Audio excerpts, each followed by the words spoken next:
बोलिएगा नहीं। अब देखते हैं स्टार्ट के 1 से 5 तक के प्रॉब्लम्स।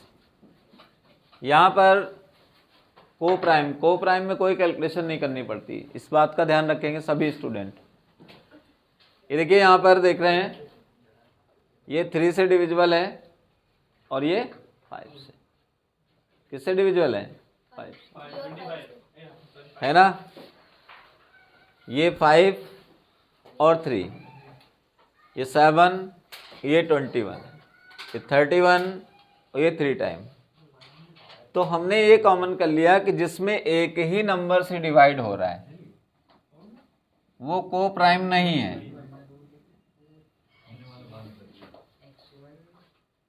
कैसे पता लगा? इसमें 1:3, इसमें 1:3, इसमें 1:3, तीनों में आ रहा था। ये को प्राइम नहीं है, लेकिन ये अलग अलग नंबर का डिवीजन लेना। ये 6 से मान लो 3 से डिवाइड हो रहा है तो 6 3 18, या 6 से डिवाइड हो रहा है तो 3, ये 5 से तो 5। ये देखिए इसमें अलग अलग डिजिट आ गई। तो जिसमें आपको लगे तीनों में एक तरह आ रहा वो को प्राइम नहीं होगा, और जिसमें अलग अलग डिजिट का डिवीजन मिले वो को प्राइम नंबर होता है। याद रहेगा? ठीक है। अब बात करते हैं प्राइम फैक्टर।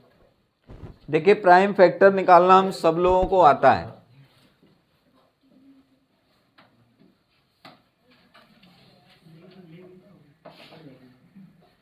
अब प्राइम फैक्टर में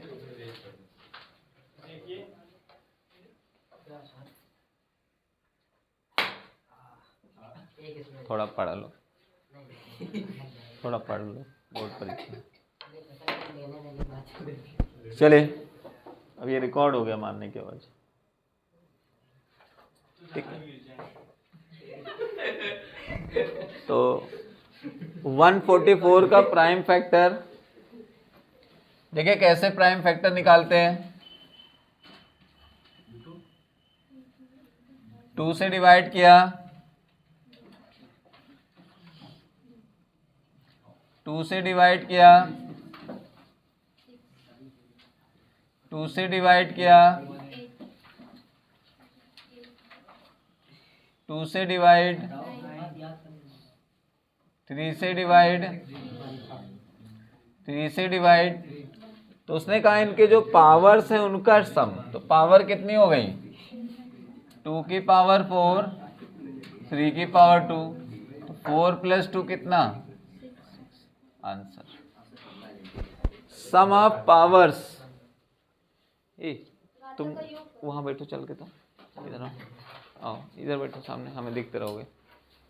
चलो सामने बैठ पढ़ो, बैठ पढ़ो। अभी पूछेंगे, ये भी पूछेंगे। चलो अब इसके बाद इसका आंसर जहां पर भी होगा 6 में टिक कर लेंगे, ठीक है। 4 + 2 6, 196 का को प्राइम फैक्टर देखिए। तो 196 में, तो 196 का कैसे प्राइम फैक्टर निकालते हैं? फिर देखिए 2 से, 2 9 जा 18, 2 8 जा 16, फिर 2 से, फिर 7 से, फिर 7। तो इसमें आया 2 का स्क्वायर, 7 का स्क्वायर, तो 2 + 2 4। तो इसमें आंसर बनेगा 4, इसका आंसर होगा 4। इसके बाद ध्यान दीजिए, अगर कभी इक्वेशन टाइप का क्वेश्चन मिले हमें, इस शॉर्टकट में इसे बिना कैलकुलेट किए हम लोग कर सकते हैं। तो 2x + 3y = 18 है, x - 2y = 2 है। अभी देखिए 4 वैल्यू हमें दिए हैं, तो पहली वैल्यू हम रख के देखते हैं। किस में रख के देखते हैं?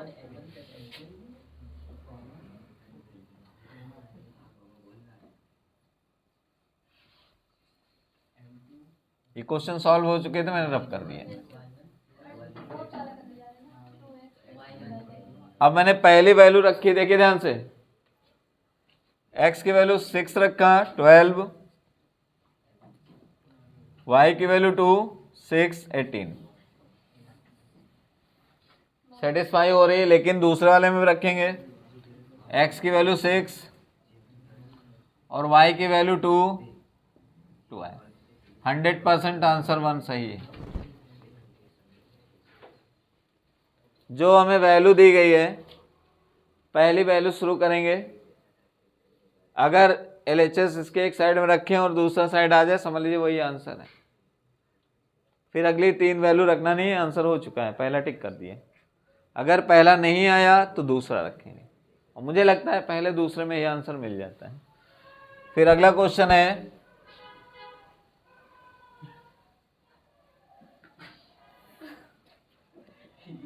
तो देखिए किसी भी क्वाड्रेटिक में जिसके शून्यक होते हैं उनको हम लोग अल्फा बीटा कहते हैं। तो अगर ये अल्फा और बीटा इनके शून्यक हैं, तो कह रहा है एक शून्यक दूसरे का व्युत्क्रम है, यानी बीटा बराबर 1/अल्फा।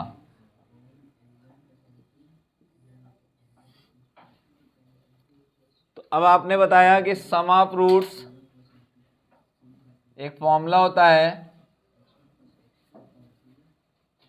Alpha plus beta is equals to -b/a।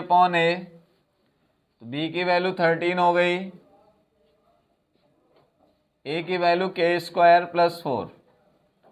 तो अब आपने बीटा की जगह 1/अल्फा रखा, तो अल्फा प्लस 1/अल्फा, इसे एक इक्वेशन लेके छोड़ दिया। जब प्रोडक्ट ऑफ रूट्स में आए, तो product of roots alpha into beta c/a होता है, ca है, तो 4k/k² + 4। तो देखिए यहाँ बीटा की वैल्यू 1/अल्फा जब रखी हम लोगों ने, तो alpha two alpha cancel, 4k/k² + 4। तो इसको क्रॉस मल्टीप्लिकेशन किया, k² + 4, 4k, इसको इधर शिफ्ट करके लाए। ये फॉर्मूला होता है a² + b² - 2ab। ये हो गया k-2 का होल स्क्वायर, तो k बराबर +2। तो k की 2 वैल्यू आएंगी +2। तो k का मान प्राप्त करना था और k का मान आया +2। याद रहेगा, नोट कर लीजिए।